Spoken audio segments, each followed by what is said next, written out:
Postcards from Eyemouth is a kind of correspondence between myself and my collaborator Nick Katuszonek, 7 students from Leeds College of Music, and then anyone and everyone who makes up the town of Eyemouth. So that's the residents who are here permanently, that's the people who work here but live in the surrounding towns and villages, and that's also people who visit Eyemouth because it's a real kind of tourist centre. So we wanted to capture a cross-section of that by asking people what stories we should tell through the project, the things that made up Eyemouth for them, the things that they remember perhaps from their childhood, from historical accounts of Eyemouth, but also the things that are kind of integral to what makes Eyemouth Eyemouth today.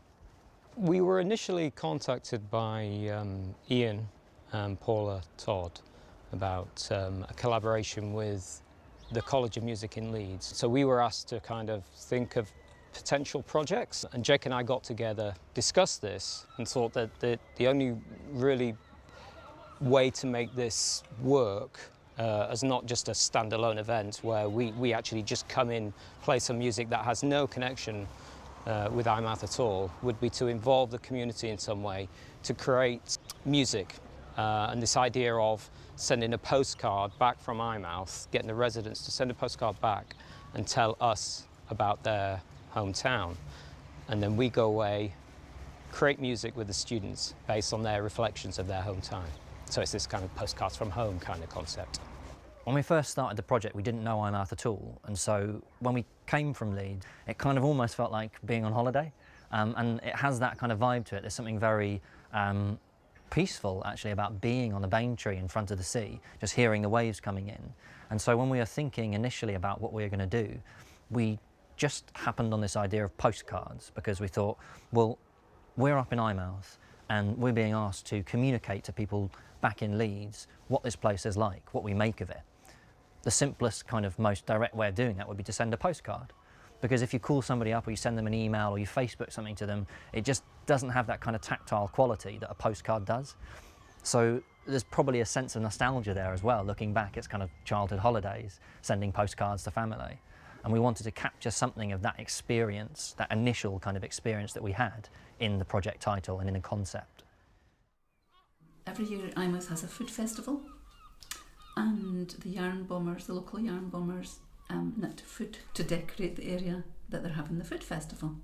So you'll get everything from a Scotch pie to a birthday cake to a glass of whiskey to next tea cakes, all knitted. That was a wee picnic. We've been using graphic scores as a main basis for this project in terms of developing the music. So once we'd received the postcards and the ideas, the drawings, the photographs, the memories from the people of Eyemouth, we took those back and we gave them to the students at Leeds College of Music. And working with them, we developed things that are somewhere between, I guess, traditional composition and visual art. So each of them is slightly different, and each of them builds on a particular aspect that we picked out. So, for example, there's one that is based on the fluorescent life ring that is at the side of the harbour. And that's combined with a little fragment of text that somebody wrote to us which said, "Nothing is a secret in Eyemouth." So we developed a score out of that. And it doesn't necessarily represent exactly the things that people told us. It uses them as a kind of structure, as a sort of impetus for musicians to improvise and to devise pieces of music. Reading the scores, reading other people's scores was really interesting, and you can interpret them in a number of different ways.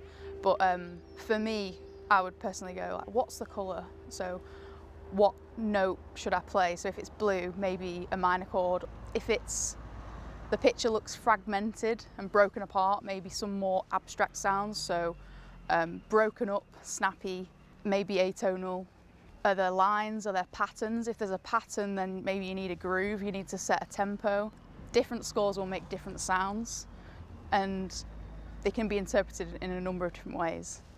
We really hope that each one of the students has gained something from the experience, whether they're graphic score aficionados or absolutely new to the process. And it was quite important for us when we put the ensemble together that we mixed together a group of people who really understood and had experience of graphic scores with people who had never done it before. Some of this music is quite extended. It can be 20 minutes of improvisation, which is really hard to pace.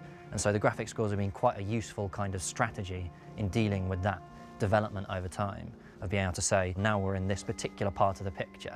And people can kind of create a consistent type of music, a consistent dialogue between themselves by using the graphic scores as a centre point. I'm very much into the idea of getting rid of any idea of readerly competence when it comes to music. So kind of like deconstructing the traditional boundaries that are inherent in music. So you have a score and you need to learn how to use a score, you need to learn what the symbols mean and how to do it. But with a graphic score, it opens up the play of meaning. There's this kind of sense of purity about it, where it's always going to be something that's come from inside of you and there's no external forces that are kind of controlling what happens there. So it's roughly... I hope that the exhibition will be a chance for people to see the things that they sent in and then to connect them to the kinds of scores, the images that we've created. But I really hope that the music will be a surprise, because what we didn't want to do was to reflect back what people told us. We didn't want to say, oh, okay, now we understand Eyemouth, because actually we are outsiders, we're visitors, we're coming here, and people have been kind of good enough to give up their time for us to tell us what they make of the place that they live. So I hope that when they come this evening and hear what we've done and see all the work all over the walls, that they won't be expecting it, and that it will give them a kind of slightly different perspective, a sort of refreshed perspective, I suppose, of the place that probably seems really familiar to them. Musically, it's always a challenge, you know. Trying to create a link between visuals and the oral side of art, you know, is difficult. Whether to be literal or have the links rather tenuous and kind of abstract is always a challenge. But hopefully we kind of manage to balance that out, really. Well, we don't know quite how the music is going to turn out. I think it's going to be very different from what people are accustomed to. And some of that will take and some won't. But it's good that the place is worth writing, you know, challenging music about and in being creative about. And that's good, you know, you feel you're not just a place that's being passed by. It's more about something that's slightly parallel perhaps to what people would have expected. And for me, that is one of the strengths of the project, because we're not telling people what to think, we're only telling them what we made of the place.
I didn't have any expectations at all. I was really curious on coming here because I had no idea what to expect, except to not expect something normal or classical or usual.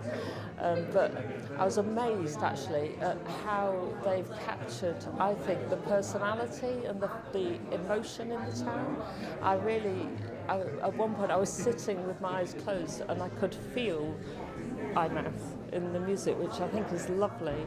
You really got a sense of being by the sea and the feeling of the sort of calm community, which was really surprising actually. The actual performance, more than I expected, completely different. I didn't expect. I say that the young generation's perception about the world for me, the most emotional thing was sitting looking at the performers, but from the window I could see the boats moving in the harbour, and that was just sensational because the music and the harbour came together in the one place, and it was just amazing. It was a really good experience. Loved it.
Tonight's performance was really enjoyable. It's been quite an intense rehearsal process during this week, and it's quite interesting to finally get to the space and finally get to Eyemouth and to perform it all. It's like a full set 'cause we've never done it all the way through. It's really good fun. We all think that was the best we played the songs and best we felt the songs as well. So I think overall it was a really nice experience. It felt totally natural. It felt like everything we were, that we were planning to do for the whole time. They were proud to see their town celebrated by music and showcased. Everyone's saying it was interesting, but yeah, they've just been really supportive. I think quite open-minded about it, which is good. I think I'm going to take a lot away from it, and it's been great working with these guys. I think we've really gelled as a sort of ensemble, and it's just been a really kind of fascinating experience.